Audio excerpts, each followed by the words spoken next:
Saturday night serial. And I don't think there were any film inserts at all. I think it was all done live. It is Victor! Victor! He's alive, thank God. Sit on. Quatermass! Get Professor Quatermass! He's in the plant now! Alone! Quatermass! Quatermass! I loved Quatermass, but then I loved listening to the radio when I was a kid, you know, listening to Dick Barton and all that stuff, and you could imagine all this, what was going on, but then suddenly to have it right there in front of your eyes was amazing. And you know, I didn't realize then, but these people who were producing these shows were working probably on a shoestring, but they were using their imagination and, dare I say, talent to do it. Wonderful. I hope they realize this is for their own benefit. Look, it's starting to break up. Can you smell it? Yes. Ammonia. Dylan, there's something on your face. It's become terribly famous and everybody kind of remembers it. Of course, there was only one channel then, and everybody talked about the television program the night before, next day, and you know, and everybody watched them. We get out of the studios into the outside world, not only by using film material, but also by actually taking television cameras on outside broadcasts. So now I'm going to hand you over to the outside broadcast department. OBs, or outside broadcasts, were growing in popularity. The Ali Pali team brought live events to the nation that would never have been thought possible before.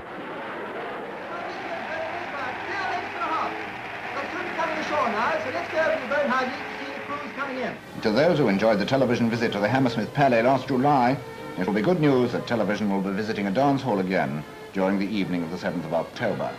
But sometimes just laying the cables was a marathon in itself. When we did an outside broadcast of Middleton's garden across the road, and Middleton used to have he was the gardener at that time, and he had his garden across the road there, we had to put out almost 1,000 feet of cable across the road in about 20-yard lengths with these damn connectors. And when we get out there on a Saturday morning, the cameras wouldn't work, and you'd have to go through all these connectors one by one, checking to make sure it worked. The OB unit was a boys' own affair, run by Peter Dimmock, a former RAF pilot. Good. Now we come to Zoom. Keith, I'd like you to move that forward 1 week if you can. Can you manage it? Yes, I think I can. Right. Excuse me, Keith. Peter, if you finish with me, I think I'll push off to Speedway. Right, I'll be down about 4:30. Then we come to the fire display. Richard, I believe you're going to do the commentary for that and discuss the details with Barry this morning. Yes, it's in the Dimbleby Diary. And by far the biggest event in the Dimbleby Diary was on June the 2nd, 1953. Here, in the Abbey Church of St. Peter, Westminster, a great congregation of 7,000, come from every part of the world, awaits the arrival of Her Majesty. Thanks to the BBC's outside broadcast team, a rather larger audience of 20 million people were able to join the invited guests in the Abbey. A high figure even by today's standards, and quite astonishing for the time. And radio finally took a back seat to television. The British public wanted to see, and not just hear, their Queen being crowned. The coronation was, without doubt, the turning point in the history of BBC television. This was the one event which everybody wanted to see. Whether they had a set at home or not, somehow or other everybody managed to see the coronation. 2 weeks before, it was unthinkable having live coverage because the government was against it, the Director General and the governors didn't think it was the world's greatest idea, but because Peter Dimmock persuaded the Duke of Norfolk as the Old Marshal that it was a good idea, it worked. And for the OB team, there was an unusual bonus for working round the clock. Every member of staff was given a picnic to get them through the day. They gave us a box with this explosive soup in, and so you lit the fuse at the bottom and the soup was heated up. And a bottle of wine. A bottle of wine? Weren't you doing a live broadcast? Oh, yeah. It was only a small bottle, it wasn't a whole bottle, was it? It was only half a bottle. Yeah, but I don't think they'd do that today. And of course we were there from crack of dawn, you know. 5 o'clock in the morning. Oh, yes. The cameras were set up in the afternoon for tests. And you were the one who introduced the coronation, Sylvia.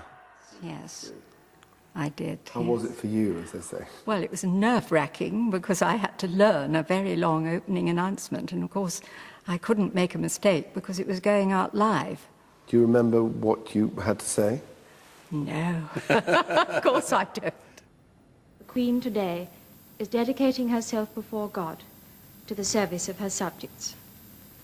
And for the first time in history, through the medium of television, the ancient and noble rite of a coronation service will be witnessed by millions of Her Majesty's subjects.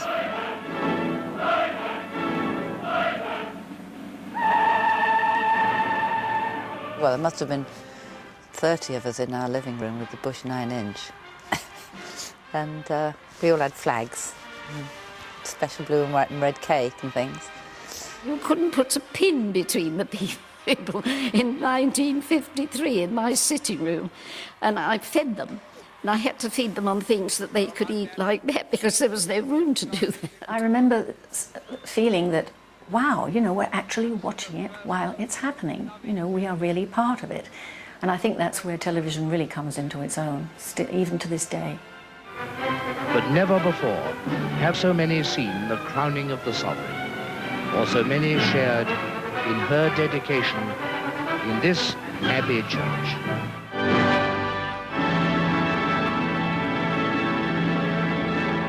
In November of Coronation Year, a debate began in Parliament to end the BBC's monopoly, and after much protest from the corporation, ITV opened in 1955 with this trailer, promising mass entertainment with wide appeal.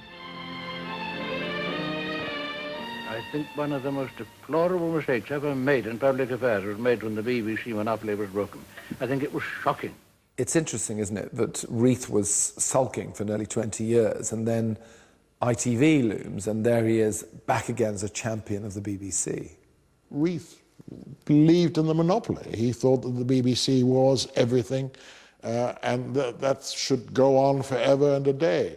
I think there were sufficient people within the BBC who realised that that couldn't go on. You see, I think there was a sort of dichotomy in his mind. The BBC was radio, and there was this intruder called television.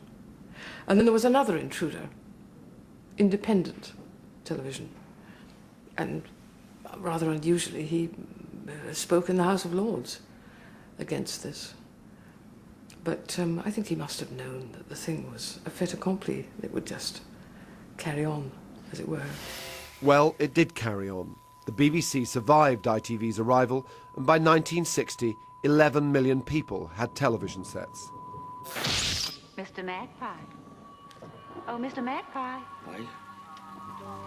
Woo-hoo. Can you hear me, Magpie? Yes. Must be dreaming. Oh, no, this isn't a dream. Going too lally, then. Not at all, sweetheart. Now, are you sitting comfortably? Good. Then we'll begin.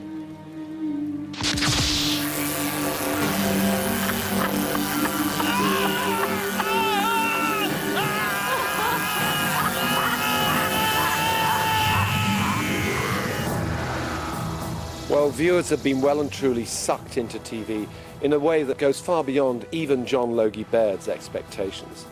Today we watch an average of 26 hours a week on our 62 million sets. But sadly, the growth in channels and programmes is something that poor old Ali Pali just couldn't cope with. So Alexandra Palace, where British television was born and grew up, retires from the fray with dignity and many happy memories of pioneering days. In its empty dressing rooms and studios, only the echo will be heard of an exciting era in our history. Thank you, Ali Pali. Alexandra Palace is about to be redeveloped, with no immediate plans to keep the studio intact, the world's first television studio. There should be some kind of museum there because it was a special moment in our business, if you like, but in our lives. And I would love to see a museum. It could be so interesting and entertaining for the public.